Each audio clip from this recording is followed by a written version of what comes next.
Bismillahirrahmanirrahim. Assalamualaikum warahmatullahi wabarakatuh. Alhamdulillah, innalhamdalillah, wassalatu wassalamu ala rasulillah. Sahabat literasi Smaspes, pada kesempatan ini kita akan belajar bersama dari sebuah buku berjudul Belajar Islam, Belajar Toleransi. Apa yang dimaksud dengan jilbab? Adakah perbedaan antara jilbab Indonesia dengan negara lainnya?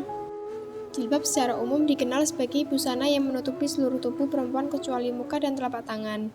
Walaupun ada banyak pertentangan tentang batasan-batasannya, akan tetapi mayoritas ulama beranggapan demikian.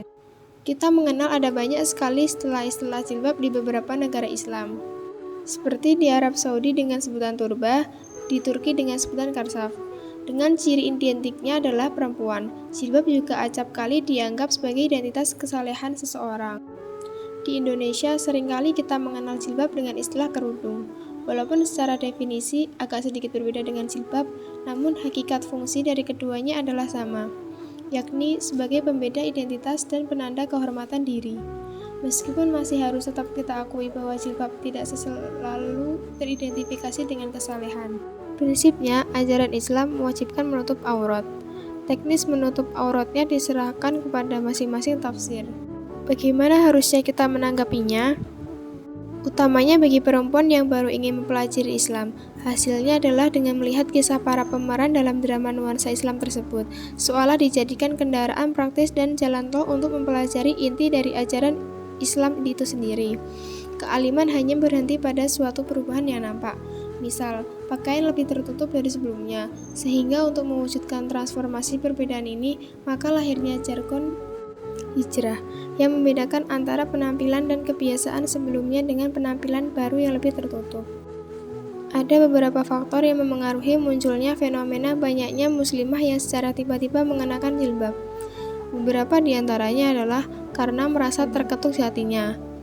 Ada juga yang karena sering ikut pengajian. Ada pula karena mendengar suara orang yang sedang melantunkan Al-Quran, karena keadaan lingkungan sekitar, dan sebagainya. Bahkan, ada juga yang mengaku secara terang-terangan jika mereka mengenakan busana tertutup karena mengikuti tren.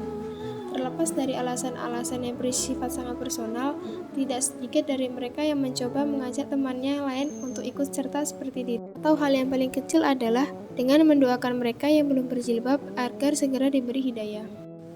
Ada satu dalil andalan yang ampuh yang sering digunakan, yakni sampaikanlah kebaikan walau satu ayat. Kalau sudah begitu adanya, semua orang merasa dituntut untuk menyebarkan apa yang pernah didapat tentang ajaran Islam.